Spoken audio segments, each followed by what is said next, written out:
Revenge with Karen. I am the ghost in the machine. That's not a metaphor for some cyberpunk fantasy.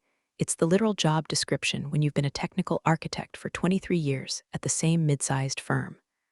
I'm the drywall, the rebar, and the plumbing behind the flashy user interface that the sales team promises will change the world. They sell the paint job. I make sure the house doesn't collapse when you flush the toilet. My name is Linda. Well, on my badge, it's Linda M. Cartwright, Senior Principal Architect. To the C-suite, I'm that woman who fixes things when the servers smell like burning plastic. I don't mind the invisibility. In fact, I cultivated it. Invisibility is a superpower in corporate America. It lets you see who's stealing the staplers, who's sleeping with the interns, and who is quietly padding the quarterly reports with imaginary numbers. But mostly, it lets you build. I built Nexus. That's the proprietary architecture our entire revenue stream floats on. It's my baby. A sprawling, elegant, messy, beautiful beast of code that handles enterprise data integration. I wrote the kernel when everyone else was still worried about Y2K. I've refactored it 3 times. I know every quirk, every patch, and every skeleton buried in its digital closet. Enter Evan. Evan was my masterpiece. Picked him out of a lineup of shivering junior devs 5 years ago because he was the only one who asked why the database locked up instead of just rebooting it. He's sharp, humble, and has that rare quality in tech. He listens more than he talks. I taught him everything, not just the code, but the politics. How to nod at the project manager's hallucinations while quietly doing the actual work.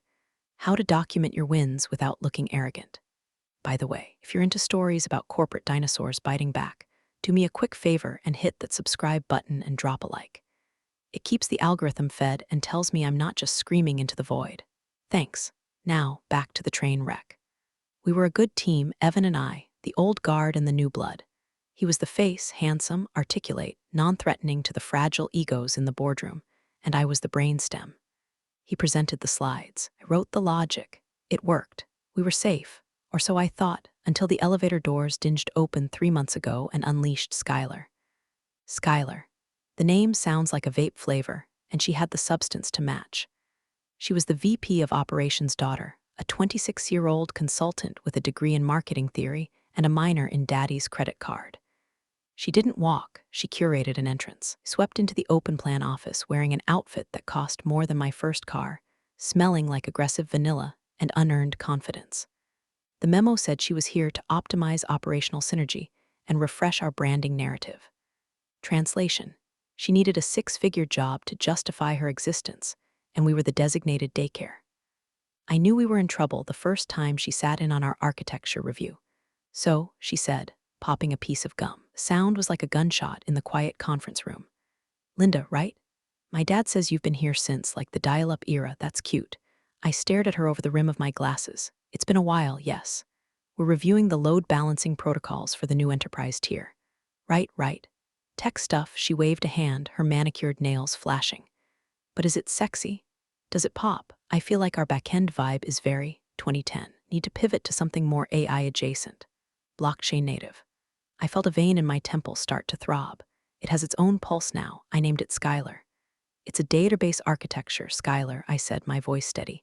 Its job isn't to be sexy. Its job is to not lose $3 million of client data. She rolled her eyes, scrolling through something on her phone. Okay, boomer energy. I'm just saying, perception is reality. Evan gets it. Right, Ev. He turned that 1,000-watt smile on him. Evan blinked, looking like a deer caught in the headlights of a very expensive Tesla. Well, stability is key, Skylar, Evan stammered, trying to be diplomatic. But we're always looking to modernize the messaging. Exactly, she clapped her hands. See, Evan has vision. You, she pointed a pen at me, are distinctively lacking in vision. You're stuck in the weeds, Linda. You're the mechanic. We need architects. Silence in the room was so loud you could hear the hum of the HVAC unit. I am the architect, I wanted to scream. It's literally in my title, but I didn't. I just took a slow sip of my lukewarm coffee, which tasted like mud and spite, and wrote a single word in my notebook: watch. That was the beginning. Over the next few weeks, the optimization began. Skylar wasn't just an annoyance, she was a virus. She started showing up to meetings she wasn't invited to, interrupting engineers with buzzwords she learned from TikTok, and rearranging the seating chart based on aura compatibility. But the real danger wasn't her incompetence. It was her ambition. She sniffed out the money. We were on the verge of landing the Leviathan contract, a $3.2 million deal with a massive logistics firm. It was the biggest fish we'd ever hooked, and the bait was Nexus, specifically, new real-time tracking module I had spent the last 8 months coding on weekends, fueled by takeout and insomnia. Evan was the lead presenter, but the tech was 100% mine. Then the invitations stopped coming. First, it was the precinct meetings. "Oh, Linda, we didn't want to bore you with the high-level strategy," Skylar chirped when I caught her, and Evan coming out of a conference room. "This is just big-picture stuff. You know, blue sky thinking. Need you down in the engine room keeping the lights on." Then I was dropped from the email chains. "Oops, must be a glitch," she'd say with a smile that didn't reach her dead, shark-like eyes. I cornered Evan in the break room one Tuesday. He looked tired. He looked guilty. "What's going on, Evan?" I asked, leaning against the counter while the coffee machine hissed. He wouldn't meet my eyes. He was stirring his tea with a manic intensity. "It's just, she's got the VP's ear, Linda. Thinks we need a fresh face for the Leviathan pitch. She says the clients want to see youth and innovation." "I invented the system they're buying," I said, my voice dropping to a dangerous whisper. "My old code is the only reason this company has a product to sell." "I know," Evan whispered back, looking over his shoulder. "I know, Linda, but she's calling the shots. She revised the deck. She took your bio out of the key team slide." I felt a cold sensation in my chest. Wasn't sadness. Sadness is for when your dog dies. This was clarity. Cold, hard, crystalline clarity. "Did she now?" I asked. "She put herself in," Evan said, his voice barely audible. "She's listed as strategic visionary and lead architect." I almost laughed. It would have been a hysterical, ugly sound. Skylar couldn't code "Hello World" in Python if you held a gun to her head. She was listing herself as the lead architect on a $3.2 million logistics platform. "And what did you say, Evan?" I asked. He finally looked at me. There was misery in his eyes, but also fear. He had a mortgage. He had student loans. He had a baby on the way. I knew all this because I was the one who signed his reference letters. I said it looked great," he confessed. I nodded slowly. I didn't scream. I didn't throw my mug. I just washed it out, dried it, and placed it back in the cupboard. "Okay," I said. "Linda, I go back to work, Evan. The show must go on." I walked back to my desk, sat down in my ergonomic chair that I bought with my own money, and unlocked my workstation. The screens glowed with the comfort of familiar syntax. Skylar thought I was a relic. She thought I was support staff. She thought I was the woman who fixed the AC. She didn't realize that when you build the house, know exactly where the load-bearing walls are. And you know exactly which brick to pull to bring the whole damn thing down on top of you. She wanted to play architect. Fine. Let's see how she handles a demolition. The boardroom smelled of expensive catering and impending doom. It was the final internal review before the Leviathan pitch. The air was thick with that specific corporate tension where everyone is terrified of saying the wrong thing and getting fired. They just nod aggressively at whoever is speaking loudest. Today, the loudest person was Skylar. She stood at the head of the table, pacing back and forth in front of a projection screen that displayed a roadmap I had drafted 6 months ago. Except the fonts were different. The color scheme had shifted from our standard corporate blue to a jarring, trendy coral, and my name was gone from the footer. I sat at the far end of the table, near the door. The overflow seating. That's where they put you when they want you in the room for technical liability, but don't want you to actually speak. So, Skylar said, gesturing grandly at the screen, "The narrative here is seamless integration. We want the client to feel like Nexus isn't just software. It's an ecosystem. It's a lifestyle." The VP of sales, a man whose tan looked like it was applied with a spray gun, nodded sagely. "Love that, Sky. Ecosystem. Very sticky." "Exactly." Skylar beamed. "Now, regarding the back-end architecture. I know we've had some legacy drag in the past." She didn't look at me. She looked specifically over me at the blank wall behind my head. "Legacy drag?" I spoke up. My voice wasn't loud, but it cut through the room like a diamond drill bit. Skylar paused, her smile tightening at the corners. "Linda, thanks for chiming in. Yes, I feel that the old branding of the architecture relies too much on traditionalist coding paradigms. We want to position this as a fluid, cloud-native entity." "Paradigms don't compile code, Skylar," I said, leaning forward. "The legacy drag you're talking about is the redundancy protocol that prevents the system from crashing during peak traffic. Are you suggesting we remove it? The room went quiet. Evan was staring at his laptop screen so hard I thought he might burn a hole in the liquid crystal. Skylar let out a short, patronizing laugh. See, this is what I mean. We're talking about vision and you're talking about plumbing. We need to move past the nuts and bolts. The client doesn't care about the plumbing. They care when the toilet overflows, I shot back. Gross, Skylar wrinkled her nose. Can we keep this professional? Look, the point is, we need fresh energy. Evan has been doing the heavy lifting on this architecture for months now. He gets the new direction. She walked over to Evan and put a hand on his shoulder. It was a possessive, predatory gesture. Evan is the future of this department. Honestly, the board feels that keeping older influences attached to the project might confuse the brand identity. We don't want the client thinking this is grandma's software. There it was. She didn't just want the credit, wanted to erase the history. She wanted to skin my creation and wear it like a suit. Is that right? I asked, looking at Evan. Evan, did you tell her you did the heavy lifting on the kernel optimization? Evan looked up, his face pale. He opened his mouth, but Skylar squeezed his shoulder. He didn't have to, Skylar interjected smoothly. Results speak for themselves. And let's be honest, Linda. You've been a great support, but you're not a visionary, you're maintenance. Frankly, your mentorship role, it's holding him back. He doesn't need a chaperone anymore, he needs to fly. She turned back to the room, dismissing me entirely. Anyway, as I was saying, we're rebranding the core module as the Skylar Evan protocol. It sounds more dynamic, don't you think? The audacity was so breathtaking, I almost respected it. Almost. She was literally renaming my life's work after herself and the guy who brought her coffee. That module, I said, standing up. My knees popped. I ignored them. Is legally intellectual property of the firm based on code repositories dating back to 2018. The authorship logs are clear. Skylar sighed, a long, exaggerated sound of boredom. Legal has already reviewed it, Linda. It's work for hire. The company owns it. And as the acting project lead, I decide how we package it. If you're not comfortable with the new direction, maybe you should speak to HR about transitioning to a role that fits your pace better. Something in archiving, maybe? The VP of sales chuckled. A few others smirked. They saw a tired, middle-aged woman being put out to pasture by the shiny new toy. They saw the circle of life. I looked around the room. I saw the faces of people I had helped. People whose passwords I had reset on Christmas Eve. People whose data I had recovered after they spilled lattes on their laptops. They were all looking away. In that moment, the anger that had been a hot coal in my stomach turned into something else. It turned into liquid nitrogen. It froze my nerves, my hesitation, and my mercy. I see, I said. You're right, Skylar. Maybe I have been focusing too much on the past. Glad we agree, she smirked, turning her back to me to point at a graph that made no mathematical sense. I sat back down. I didn't storm out. I didn't cry. I opened my notebook and wrote down the date, the time, and the exact phrase, the Skylar Evan protocol. I wasn't the victim anymore. I was the auditor. I spent the rest of the meeting in silence, watching Skylar butcher technical terms like she was speaking a language she learned from a cereal box. She confused latency with bandwidth. She promised zero-day integration, which I'm pretty sure she thought meant instant, but actually implies a security vulnerability. Every mistake she made, I cataloged.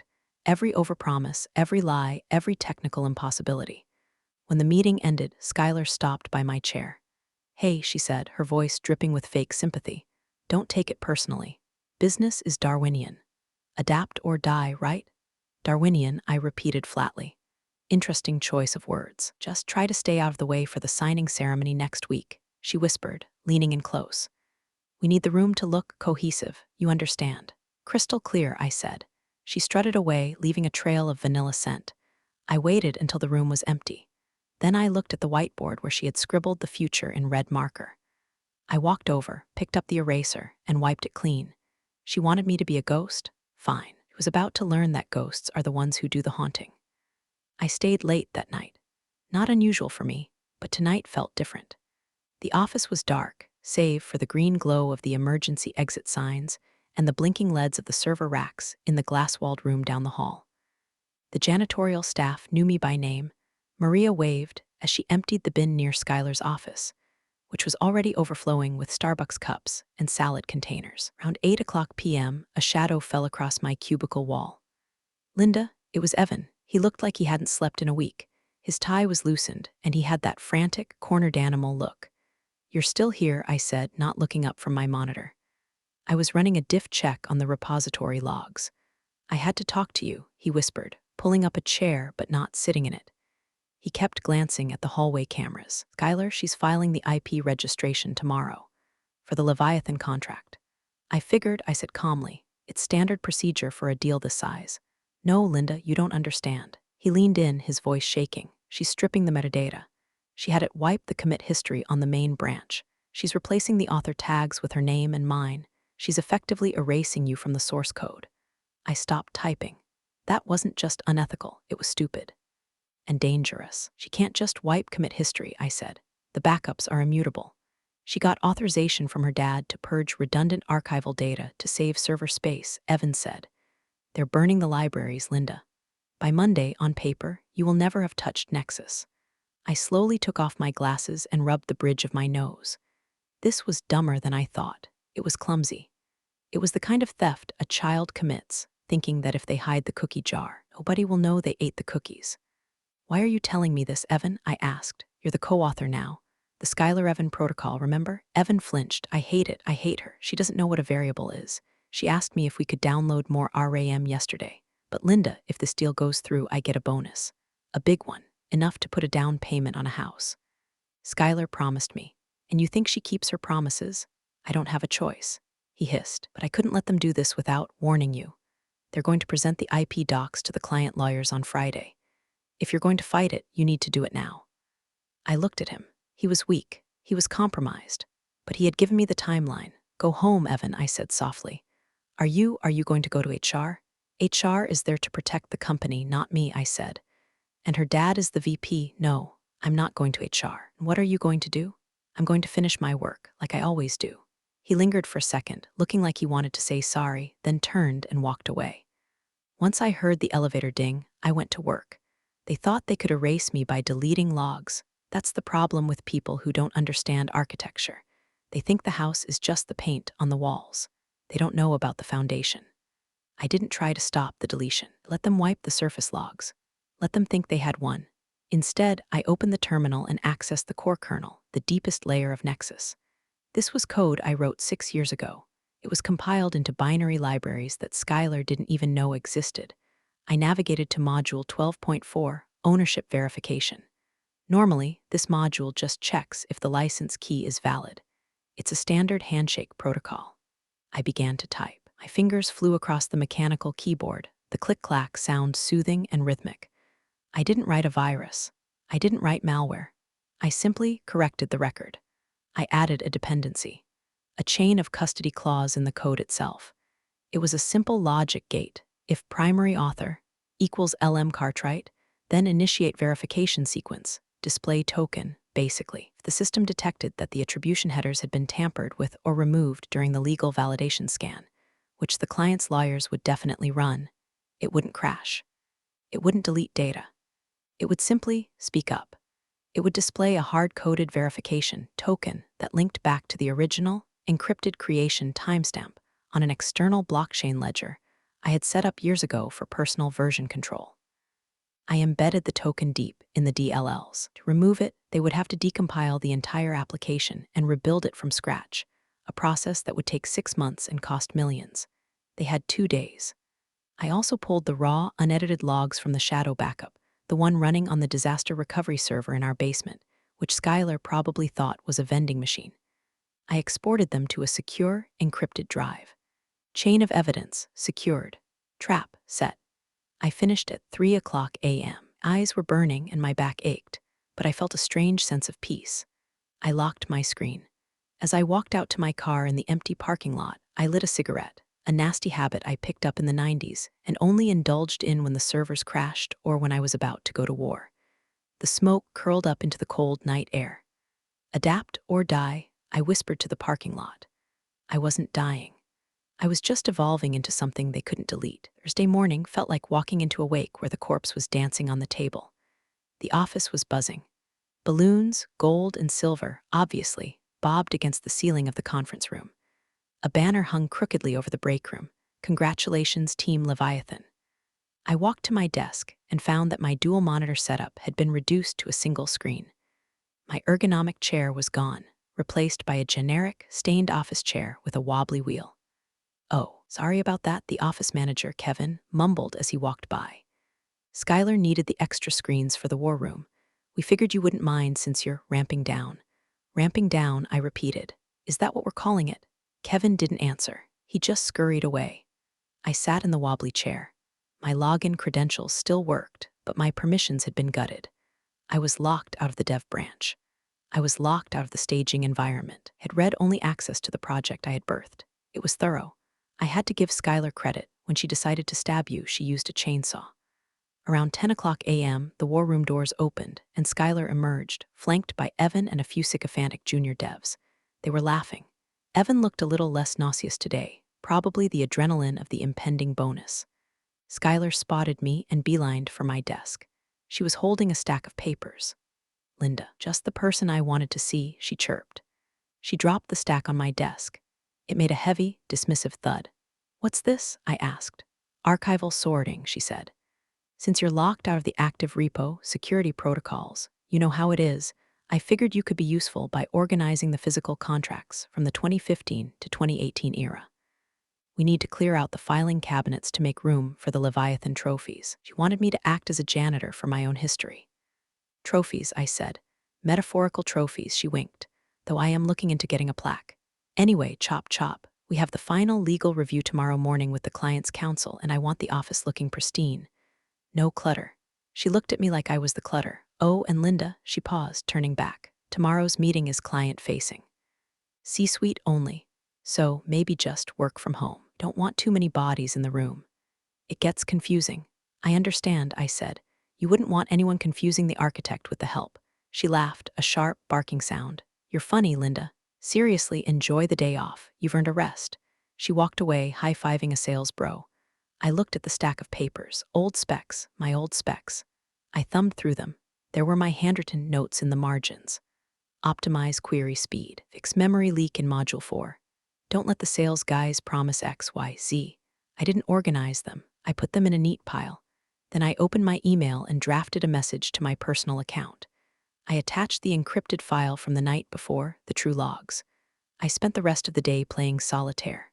Openly, when people walked by and saw the senior architect playing cards, they whispered, "Let them.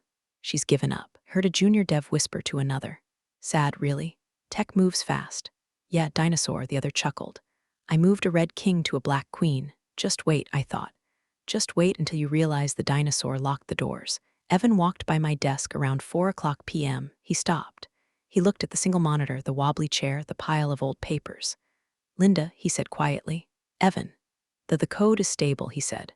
"We ran the tests. It's holding up." "Of course it is," I said without looking up. I wrote it. "Skylar is presenting the IP ownership docs tomorrow at 9 o'clock a.m., he said. It was a statement, but it felt like a question. Like he was checking if the bomb was still ticking. "Good for her," I said. "I hope she knows the details. The client's lawyers, Goldman and Finch, right? They're sharks. They ask specific questions." Evan paled. "Goldman and Finch? I thought it was in-house counsel. For a $3.2 million deal?" I chuckled. "No, Evan, they bring the heavy hitters. They're going to run a full IP audit, due diligence." Skylar didn't mention an audit. "Maybe she forgot," I said pleasantly. "She's a big picture person, right? Details are for plumbers." Evan swallowed hard. "If they find out we scrubbed the names." "If," I finally looked at him. "Evan, if you didn't do anything wrong, you have nothing to worry about. Only thieves worry about audits." He stared at me, searching my face for mercy or malice. He found neither, just a mirror reflecting his own compromise. "I have to go," he muttered and hurried away toward Skylar's office. I watched him go. He would tell her. She would panic. She would probably yell at IT to scrub harder. But it wouldn't matter. The dependency was compiled. It was baked into the cake. You can't take the flour out of the bread once it's out of the oven. I packed my bag at 5 o'clock p.m. sharp. "Leaving early?" Kevin, the office manager, asked. "Working from home tomorrow," I said. "Orders from the top." Right. Enjoy the long weekend." I walked to the elevator. As the doors closed, I took one last look at the office. The balloons, the banner, the people celebrating a victory they hadn't earned. It was a nice office. Shame it was about to become a crime scene. I didn't sleep well that night, but not because I was worried. It was the anticipation. It was the feeling you get when you're at the top of a roller coaster, right before the drop. I woke up at 6 o'clock a.m., made a pot of strong coffee, and sat at my kitchen table. My home setup was better than the office anyway. 3 monitors, a mechanical keyboard that sounded like gunfire, and a VPN tunnel into the network that, oops, they forgot to revoke. Skylar had downgraded my user permissions, but she hadn't touched the service accounts. Key mistake. I logged in as system admin backup, a ghost account I created 5 years ago for maintenance. I couldn't change anything, but I could see. The logs from the office were going crazy. 02:14 a.m. user. Skylar admin accessed. /repo/master/history. 02:15 a.m. user. Skylar admin attempted. Delete 02:18 a.m. user. Evan DEV accessed. /legal/IP docs. They were panicked. Evan must have told her about the audit. They were trying to scrub the scrub. They were trying to double delete the evidence. I watched the terminal scrolling. 03:45 a.m. command. Purge metadata failed. Read-only lock. 03:46 a.m. command.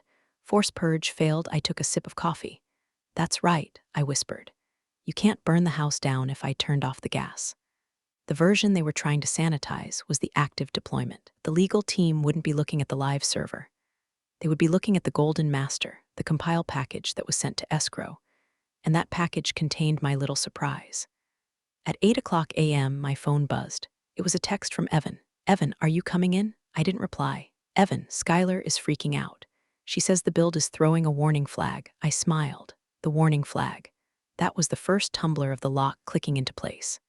Evan, Linda, please, if you know something. She's threatening to fire me if the demo fails. I picked up the phone and typed a single response. Linda, the demo won't fail. It will work exactly as designed. I blocked his number. I showered, dressed in my best suit, a sharp navy blazer I usually saved for funerals and interviews, and applied a shade of lipstick called Victory Red. Skylar had told me to work from home. She told me to stay out of the way. Here's the thing about chain of custody clauses in high-value IP contracts. The primary author is legally required to be available for verification if a flag is raised. If the author isn't present, the contract is void. I checked the employee handbook. Section 4.2, Critical Technical Incidents. In the event of a critical system failure or legal audit, the senior architect is mandated to be on site. I wasn't disobeying orders. I was following protocol. I grabbed my keys and the encrypted hard drive. The drive to the office was smooth. The radio was playing classic rock. Won't get fooled again by The Who. The universe has a sense of humor. I pulled into the parking lot at 8:45 a.m. There were luxury cars in the visitor spots. Lexus, Mercedes, a Bentley. The Sharks were here, Goldman and Finch. I walked into the lobby. The receptionist, Brenda, looked up, surprised. Linda, I thought you were WFH today? Change of plans, Brenda, I smiled.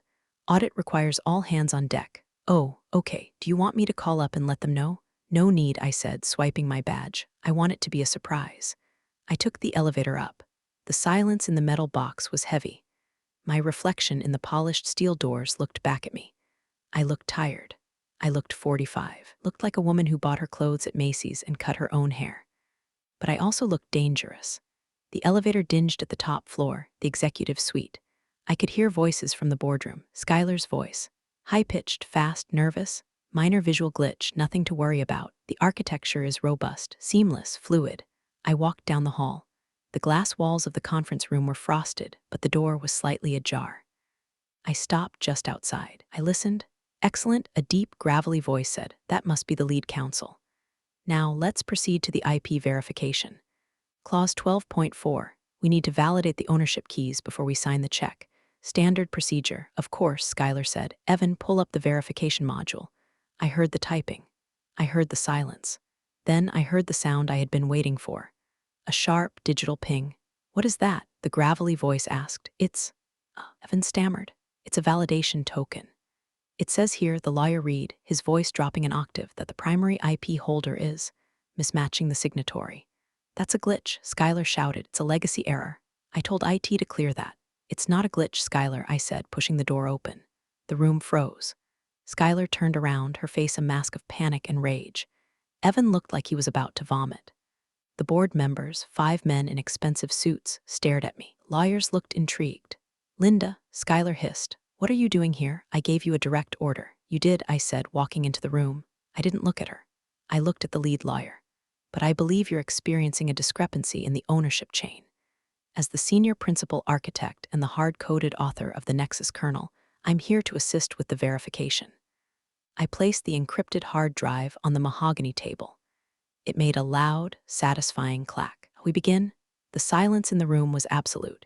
You could hear the hum of the projector fan and the panicked rhythm of Schuyler's breathing. Who is this? The lead lawyer asked. He was a man in his 60s with eyes like flint. He looked from me to Schuyler. She's nobody, Schuyler snapped, stepping in front of me. She's a support technician. She's disgruntled. We're actually in the process of letting her go. I'm the person who wrote the code you're trying to sell, I corrected calmly. My name is Linda Cartwright. The lawyer looked at the screen, then at his papers. Cartwright? I don't see your name on the IP transfer documents, Miss Cartwright. The listed authors are Schuyler Vance and Evan Miller. That's correct, Schuyler said, regaining some composure. Linda contributed some early legacy scripts years ago. We've completely refactored the system since then. Her work is obsolete, is it? I asked. Then why did the validation token trigger? It's a bug. Schuyler yelled. Evan, tell them it's a bug. Evan was shaking. He looked at the lawyers, then at Schuyler, then at me. Evan, I said gently. He crumbled. It's not a bug, he whispered. Speak up, son, the lawyer barked. It's a dependency, Evan said, his voice cracking. Clause 12.4. It verifies the compilation hash against the original author's signature. And whose signature is that? The lawyer asked. Evan didn't answer. He just pointed at the screen. The massive projection screen, a command prompt window had opened. In bright green text against the black background, it read, Alert, integrity check failed. Primary author signature, LM. Cartwright current user, Schuyler admin does not match. Unauthorized modification detected. Reverting to locked state. What does locked state mean? The CEO of the client company asked. He sounded unhappy. It means, I said, stepping up to the laptop, until the primary author provides the cryptographic key, the software is a brick. It won't run. It won't compile. It won't process a single piece of data. Fix it. Schuyler screamed at Evan. Override it, I can't, Evan cried. It's hard-coded in the DLL. We'd have to rebuild the whole thing. Schuyler turned to me. Her face was red, her veins bulging. The cool, consultant mask was gone. This was the spoiled child who had been told no for the first time. Unlock it, demanded. Unlock it right now, Linda, or I swear to God I will have security throw you out. You can throw me out, I said, crossing my arms. But the key is in my head, and if I leave, the key leaves. The lawyer cleared his throat. Miss Vance, are you telling me that you are attempting to sell us software that you do not have administrative control over, and that the primary architect is not listed on the contract? I have control. Schuyler insisted. It's my project. I designed the interface. I did the branding. Branding isn't architecture, Schuyler, I said. You put a spoiler on a car and claimed you built the engine. I turned to the lawyer. Sir, the software you are purchasing, Nexus, is 85% my original code. The logs on this drive, I tapped the hard drive I had placed on the table, prove a continuous chain of custody for the last 6 years. Also show a systematic attempt to purge those records over the last 48 hours. The lawyer's eyes narrowed. He looked at Schuyler. Is that true? No, she's lying, she's hacking us. Schuyler was flailing now. Hacking? I laughed. It was a dry, dusty sound. I didn't hack anything, I just logged in. Schuyler, you can't hack a system you built. That's like saying a mother kidnapped her own child. The lawyer looked at the CEO of the client company. Jim, we can't sign this. The authorship is disputed, the IP is toxic. We're looking at lawsuits, injunctions. It's a mess. I agree, Jim said, standing up. He looked at Schuyler with pure disgust. You wasted our time, and you tried to defraud us. No, Jim, wait. Schuyler grabbed his arm. He shook her off. Don't touch me, he snapped. Evan, Schuyler shrieked. Do something. Evan sat with his head in his hands. I'm sorry, he mumbled. I'm so sorry. Miss Cartwright, the lawyer said, turning to me. If you are the owner of this IP, are you willing to negotiate the transfer? I looked at the board members of my own company. They looked terrified. The VP, Schuyler's dad, was pale as a sheet. He knew what this meant. He knew I had them by the short and curlies. I am, I said, but not with this leadership team, and certainly not under the Schuyler-Evan protocol. Understood, the lawyer said. He started packing his briefcase. Gentlemen, deal is off until you get your house in order. Wait, Skylar's dad stood up. Linda, please, we can fix this, we can. We can offer you a raise, a promotion. I looked at Skylar. She was standing there, panting, looking at her dad, looking at me. She looked small. A promotion, I asked. I'm already the senior architect. The only promotion available is yours. The room went deadly silent. Skylar looked at me with hatred. You bitch, she whispered. You ruined everything. No. Skylar, I said, leaning in close so only she could hear. I didn't ruin anything. I just turned the lights on. You're the one who couldn't handle the glare. The client team walked out, the lawyers walked out, and there we were, the wreckage of a $3.2 million deal smoking on the table, and me holding the fire extinguisher. The door clicked shut behind the lawyers. The sound was final. For a long moment, nobody moved. The projector was still humming, displaying the locked state alert like a digital tombstone. Skylar's father, Richard Vance, the VP of Operations, slowly sank back into his chair. He looked 10 years older than he had 5 minutes ago. $3.2 million, he whispered. Gone. It's not gone, Dad, Skylar cried, her voice shrill. We can get them back. We just need to fire her. She sabotaged the demo. Sue her. Shut up, Skylar, Richard said. It wasn't a shout. It was a flat, defeated command. Skylar's mouth snapped shut. She looked shocked. Daddy had never told her to shut up before. Richard turned to me. Linda, can you unlock the system? Yes, I said. If you unlock it, can we salvage the deal? Maybe, I said. Goldman and Finch are sticklers. They won't touch the contract if there's even a whiff of IP theft. You'd have to recertify the entire codebase. Verify the authorship. Issue a formal correction. That would take weeks, Richard groaned. Months, I corrected. It would require the signature of the primary architect on every single affidavit. I let that hang in the air. The primary architect, me. What do you want, Linda? The CEO of our company, a man named Henderson who usually only spoke to me at the Christmas party, finally spoke up. He was looking at me with new eyes, not as the AC repairwoman, but as the person holding the detonator. I want the truth, I said. I want my name back on my work. I want the Skylar Evan protocol scrubbed from every document, every slide, and every email server in this building. Done, Henderson said immediately. I want Skylar removed from the architecture department, I continued. She is not qualified. She is a liability. She nearly cost you a fortune because she thought she could delete history to fit her resume. You can't do that, Skylar gasped. Dad, Richard didn't look at her. He was looking at the projection screen. He was a businessman. He was doing the math. Daughter vs. $3.2 million. It wasn't a hard calculation. We can reassign Skylar, Richard said quietly. Marketing, perhaps. No, I said. Not reassigned. Gone. If she stays, I walk. And if I walk, Nexus walks with me. It's my intellectual property until the transfer is legally ratified. Which, thanks to her stunt, it hasn't been. You can't fire me, Skylar screamed, grabbed a glass of water from the table and threw it. It shattered against the wall, splashing water onto the expensive carpet. Everyone looked at the wet stain. It was pathetic. Skylar, Henderson said, his voice like ice. Pack your things, Dad, she whimpered. Richard closed his eyes. Do as he says, Skylar. You embarrassed the firm. You embarrassed me. She looked at him, betrayal written all over her face. Then she looked at Evan. Evan, tell them we were a team. Evan finally looked up. His eyes were red. You told me to lie, Skylar. You said it was branding. You coward, she spat. She grabbed her purse and stormed out. She slammed the door so hard the glass rattled. The silence returned. It was a better silence this time, cleaner. And Evan, Henderson asked, looking at the young man. I looked at Evan. He had betrayed me. He had been weak. But he was also young, and he had a mortgage, and he had been manipulated by a narcissist with a VP father. I saw the terror in his eyes. Evan stays, I said. Evan's head snapped up. He's a good engineer, I said. He just needs better mentorship. He won't make this mistake again. Will you, Evan? No, Evan whispered. Never, I swear. Good, I said, because you're going to be doing the grunt work on the recertification.